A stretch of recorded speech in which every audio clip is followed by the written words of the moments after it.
जय श्री कृष्णा, राधे राधे, नमस्कार दोस्तों। आज की इस वीडियो में हम श्रवण करेंगे श्री सत्यनारायण व्रत कथा। श्री सत्यनारायण व्रत किसी भी दिन किया जा सकता है, फिर भी हमारे देश में प्रायः पूर्णमासी के दिन ही श्री सत्यनारायण की कथा कराने का अधिक प्रचार है। प्रातः काल ही इस व्रत का संकल्प लेकर दिन भर निराहार रहकर विष्णु भगवान का ध्यान और गुणगान करना चाहिए। सायंकाल स्नान करके पूजन की तैयारी करें। केले के खंभों और आम के पत्तों के वंदनवारों से एक सुंदर मंडप बनाकर सुंदर चौकी पर भगवान की प्रतिमा की स्थापना करें। पास ही कलश, गणेश जी और नवग्रह भी स्थापित करके षोडशोपचार से पूजन करें। इसके बाद ध्यान पूर्वक कथा सुने। एक बार नैमिषारण्य में तपस्या करते हुए शौनक आदि ऋषियों ने सूत जी से पूछा कि जिसके करने से मनुष्य मनवांछित फल प्राप्त कर सकता है, ऐसा व्रत या तप कौन सा है। सूत जी ने कहा कि एक बार श्री नारद जी ने भी श्री विष्णु भगवान से ऐसा ही प्रश्न किया था। तब श्री विष्णु भगवान ने उनके सामने जिस व्रत का वर्णन किया था, वही मैं आपसे कहता हूँ। प्राचीन काल में काशीपुरी में एक अति निर्धन और दरिद्र ब्राह्मण रहता था। वह भूख प्यास से व्याकुल हो भटकता फिरता था। एक दिन उसकी दशा से व्यथित होकर विष्णु भगवान ने बूढ़े ब्राह्मण के रूप में प्रकट होकर ब्राह्मण को सत्यनारायण व्रत का विस्तार पूर्वक विधान बतलाया और अंतर ध्यान हो गए। ब्राह्मण अपने मन में श्री सत्यनारायण व्रत करने का निश्चय करके घर लौट आया और इसी चिंता में उसे रात भर नींद नहीं आई। सवेरा होते ही वह सत्यनारायण के व्रत का संकल्प करके भिक्षा मांगने के लिए चल दिया। उस दिन उसे थोड़े ही परिश्रम से बहुत अधिक धन धान्य भिक्षा में प्राप्त हुआ। सायंकाल घर पहुंचकर उसने बड़ी श्रद्धा के साथ श्री सत्यनारायण भगवान का विधि पूर्वक पूजन किया। भगवान सत्यदेव की कृपा से वह थोड़े ही दिनों में धनवान हो गया। वह जब तक जीवित रहा तब तक महीने के महीने श्री सत्यनारायण का व्रत और पूजन करता रहा।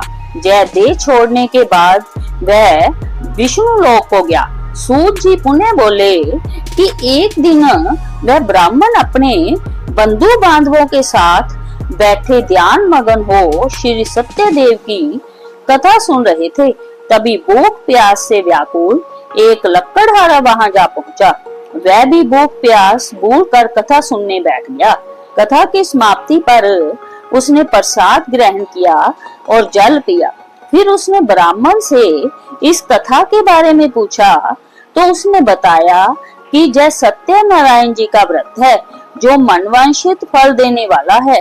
पहले मैं बहुत दरिद्र था, इस व्रत के प्रभाव से ही मुझे जय सब वैभव प्राप्त हुआ है। जय सुनकर लकड़हारा बहुत प्रसन्न हुआ और मन ही मन श्री सत्यनारायण के व्रत और पूजन का निश्चय करता हुआ लकड़ी बेचने के लिए बाजार की ओर चल पड़ा। उस दिन लकड़हारे को लकड़ियों का दुगना दाम मिला। उन्हीं पैसों से उसने केले, दूध, दही आदि पूजन की तमाम सामग्री खरीद ली और घर चला गया। घर पहुंचकर उसने अपने रिश्तेदारों और पड़ोसियों को बुलाकर विधि पूर्वक सत्यनारायण का पूजन किया। सत्यनारायण की कृपा से वह थोड़े ही दिनों में संपन्न हो गया। सूत जी ने फिर कहा कि प्राचीन काल में उल्कामुख नाम का एक राजा था। वह और उनकी रानी दोनों बड़े धर्मनिष्ठ थे। एक समय राजा रानी भद्रशिला नदी के किनारे श्री सत्यनारायण की कथा सुन रहे थे कि एक बनिया भी वहां पर पहुंच गया। उसने रत्नों से भरी अपनी नौका को एक किनारे पर लगा दिया और स्वयं पूजा की जगह पर गया। वहां का चमत्कार देख उसने राजा से इसके बारे में पूछा। राजा ने बताया कि हम विष्णु भगवान का पूजन कर रहे हैं। जय व्रत सभी मनोकामनाएं पूर्ण करने वाला है। राजा के वचन सुन और प्रसाद पा बनिया अपने घर चला आया। घर पर पहुंचकर उसने अपनी पत्नी से व्रत का सब वृतांत कहा और संकल्प किया कि मैं भी संतान होने पर जय व्रत करूंगा। उसकी पत्नी का नाम लीलावती था। सत्यदेव की कृपा से वह कुछ ही दिनों बाद गर्भवती हो गई और 10 महीने पूरे होने पर उसने एक कन्या को जन्म दिया। कन्या का नाम कलावती रखा गया और वह चंद्रमा की कलाओं के समान नित्य प्रति बढ़ने लगी। एक दिन अवसर पाकर लीलावती ने अपने पति को सत्यदेव का व्रत करने की बात याद दिलाई तो उसने कहा कि मैं जय व्रत कन्या के विवाह के समय करूंगा। जय कहकर बनिया अपने कारोबार में लग गया। जब कन्या विवाह के योग्य हो गई तो उसने दूतों द्वारा खोज कराकर कंचनपुर नगर के एक बनिए के सुंदर, सुशील और गुणवान बालक के साथ उसका विवाह कर दिया। फिर भी बनिए ने सत्यनारायण का व्रत नहीं किया। इससे श्री सत्यनारायण अप्रसन्न हो गए। कुछ दिनों बाद बनिया अपने दामाद को साथ लेकर समुद्र के किनारे रत्नासारपुर में व्यापार करने लगा। एक दिन रतनसारपुर के राजा चंद्रकेतु के खजाने से चोरों ने बहुत सा धन चुरा लिया। राजा के सिपाही चोरों का पीछा कर रहे थे। चोरों ने जब देखा कि सिपाहियों से बचना कठिन है तो उन्होंने राजकोष से चुराए हुए तमाम धन को एक जगह फेंक दिया और स्वयं भाग गए। वहीं बनिए का डेरा था। सिपाही चोरों को ढूंढते हुए उसी जगह पहुंच गए और उन्होंने दोनों बनियों को चोर समझकर पकड़ लिया। राजा ने दोनों बनियों को जेल में डालने का आदेश दिया और उनका धन कोष में जमा करा दिया। श्री सत्यदेव के कोप से लीलावती और कलावती भी बड़े दुख से दिन काट रही थी। एक दिन कलावती भूख प्यास से बहुत व्याकुल होकर एक मंदिर में चली गई। वहां श्री सत्यनारायण की कथा हो रही थी। वहां बैठकर उसने कथा सुनी और प्रसाद लेकर रात होने पर घर पहुंची। माता के देरी का कारण पूछने पर उसने सब बात कह दी। उसकी बात सुनकर लीलावती को अपने पति की भूख की बात याद आ गई और उसने श्री सत्यदेव के व्रत का निश्चय किया। उसने अपने बंधु बांधवों को बुलाकर श्रद्धा पूर्वक कथा सुनी और विनम्र भाव से आतुर होकर प्रार्थना की कि मेरे पति ने संकल्प करके भी जो आपका व्रत नहीं किया उसी से आप अप्रसन्न हुए हैं। अब कृपा करके उसका अपराध क्षमा करे। लीलावती की प्रार्थना से श्री सत्यदेव प्रसन्न हो गए। उसी रात्रि में श्री सत्यदेव ने राजा चंद्रकेतु को स्वप्न में दर्शन देकर कहा कि प्रातः काल होते ही दोनों बनियों को जेल से छोड़ दो और उनका सभी धन उन्हें लौटा दो, वरना पुत्र पौत्र समेत तुम्हारा राज नष्ट हो जाएगा। इतना कहकर सत्यदेव तो अंतर्ध्यान हो गए और राजा ने भी सवेरा होते ही दोनों बनियों को मुक्ति का आदेश दिया।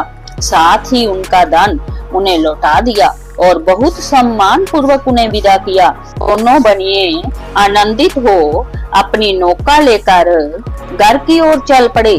तभी श्री सत्यनारायण भगवान सन्यासी के वेश में उनके समीप आए और बोले कि तुम्हारी नौका में क्या है।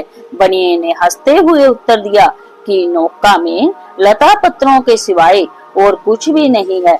यह सुनकर दंडी स्वामी ने कहा कि तुम्हारा वचन सत्य हो। स्वामी के चले जाने पर बनिए ने देखा कि नौका हल्की होकर ऊपर को उठ रही है। उसे बड़ा कौतूहल हुआ और यह देखकर कि नौका में तो सचमुच ही लता पत्थर भरे हैं, वह बेहोश होकर गिर पड़ा। किंतु दामाद ने कहा कि इस प्रकार घबराने से काम न चलेगा। यह सब उन्हीं स्वामी की करामात है। चलकर उनसे प्रार्थना की जाए तो फिर वैसा ही हो जाएगा। दामाद की बात मानकर बनिया स्वामी के पास पहुंचकर उनके चरणों में गिर पड़ा और बार बार उनसे क्षमा मांगने लगा। उनकी विनीत प्रार्थना से भगवान ने प्रसन्न होकर उसे इच्छित वरदान दिया और स्वयं उसी जगह अंतर्ध्यान हो गए। बनियों ने नाव के पास जाकर देखा तो वह धन रत्नों से भरपूर थी। तब उन्होंने वहीं श्री सत्यदेव का पूजन किया और कथा सुनी। फिर वह घर की ओर चल दिए। अपने नगर के समीप पहुंचकर बनिए ने लीलावती के पास अपने आने का समाचार भेजा। लीलावती उस समय श्री सत्यनारायण की कथा सुन रही थी। उसने अपनी पुत्री कलावती से कहा कि तुम्हारे पति और पिता आ गए हैं, मैं उनके स्वागत के लिए चलती हूँ। तुम भी प्रसाद लेकर शीघ्र ही नदी तट पर पहुँच जाना। कलावती प्रसन्नता के कारण इतनी विमुग्ध हो गई कि वह कथा का प्रसाद लेना भी भूल गई और तुरंत ही नदी के तट की ओर दौड़ पड़ी। वह ज्यों ही नदी के किनारे पहुंची त्यों ही उसके पति समेत नौका जल में डूब गई। यह देख बनिया हाहाकार करके छाती पीटने लगा। लीलावती भी दामाद के शोक में विलाप करने लगी और कलावती अपने पति के खड़ाऊ लेकर सती होने को तैयार हो गई। तभी आकाशवाणी हुई कि हे वनिक, तेरी कन्या सत्यनारायण के प्रसाद का निरादर करके पति से मिलने के लिए आतुर होकर दौड़ी आई है। यदि वह प्रसाद लेकर फिर आए तो उसका पति जी उठेगा। यह सुन कलावती घर की ओर दौड़ गई और श्री सत्यनारायण का प्रसाद लेकर नदी के किनारे आई तो क्या देखती है कि उसके पति समेत नौका जल पर तैर रही है। यह देख बनिया भी प्रसन्न हो गया और अपने घर पहुंच गया। वह जब तक जीवित रहा तब तक श्री सत्यदेव का व्रत करता तथा श्रद्धा पूर्वक कथा सुनता रहा। इसके बाद सूत जी बोले कि एक समय तुंगध्वज राजा शिकार खेलने के लिए वन में गया हुआ था। वहां उसने देखा कि एक बरगद के वृक्ष के नीचे बहुत से गोप ग्वाल इकट्ठे होकर सत्यनारायण की कथा सुन रहे हैं। राजा ने ना तो सत्यनारायण को नमस्कार किया और ना पूजन के पास ही गया। गोपगण राजा को देखकर स्वयं प्रसाद लेकर उसके पास आए और प्रसाद राजा के सामने रख दिया। राजा ने प्रसाद की कुछ परवाह न की और महल की ओर चला गया। राजद्वार पर पहुंचते ही राजा को मालूम हुआ कि उसके पुत्र पौत्र और धन संपत्ति सब नष्ट हो गए हैं। उसे वन की घटना स्मरण हो आई और उसने विचार किया कि श्री सत्यदेव के प्रसाद का निरादर करने के कारण ही मुझे यह दुख प्राप्त हुआ है। यह सोचकर राजा पुनः वन में दौड़ा गया और सब गोप ग्वालों के साथ मिलकर श्रद्धा और भक्ति के साथ श्री सत्यदेव का पूजन करके प्रसाद ग्रहण किया। इसके बाद वह घर पर लौट आया तो उसके मृत पुत्र पौत्र आदि भी जी उठे और नष्ट हुई संपत्ति भी ज्यों की त्यों हो गई। तब से राजा जीवन भर समय समय पर श्री सत्यदेव का व्रत और पूजन करता रहा। बोलो श्री विष्णु भगवान की जय। आइए मिलकर आरती करते हैं। ओम जय जगदीश हरे, स्वामी जय जगदीश हरे। भक्त जनों के संकट, दास जनों के संकट क्षण में दूर करे। ओम जय जगदीश हरे। जो ध्यावे फल पावे, दुख बिन से मन का। स्वामी दुख बिन से मन का। सुख संपत्ति घर आवे, सुख संपत्ति घर आवे। कष्ट मिटे तन का। ओम जय जगदीश हरे। मात पिता तुम मेरे, शरण गहूँ मैं किसकी। स्वामी शरण गहूँ मैं किसकी। तुम बिन और ना दूजा, प्रभु बिन और ना दूजा। आस करूं मैं जिसकी। ओम जय जगदीश हरे। तुम पूरन परमात्मा, तुम्हें अंतर्यामी।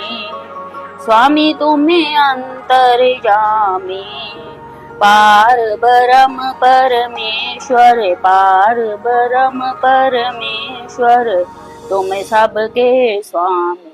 ओम जय जगदीश हरे। तुम्हें करुणा के सागर तुम्हें पालन करता, स्वामी तुम्हें पालन करता। मैं मूर्ख खल कामी, मैं सेवक तुम स्वामी, कृपा करो बरता। ओम जय जगदीश हरे। तुम हो एक अगोचर सबके प्राणपति, स्वामी सबके प्राणपति। किस विध मिलूं गोसाई, किस विध मिलूं गोसाई, तुमको मैं कुमति। ओम जय जगदीश हरे। दीन बंधु दुखे हारता, तुम्हें ठाकुर मेरे, स्वामी तुम्हें रक्षक मेरे। अपने हाथ उठाओ, अपने चरण लगाओ, द्वारे पड़ा मैं तेरे। ओम जय जगदीश हरे। विषय विकार मिटाओ, पाप हरो देवा, स्वामी कष्ट हरो देवा। श्रद्धा भक्ति बढ़ाओ, श्रद्धा प्रेम बढ़ाओ, संतन की सेवा। ओम जय जगदीश।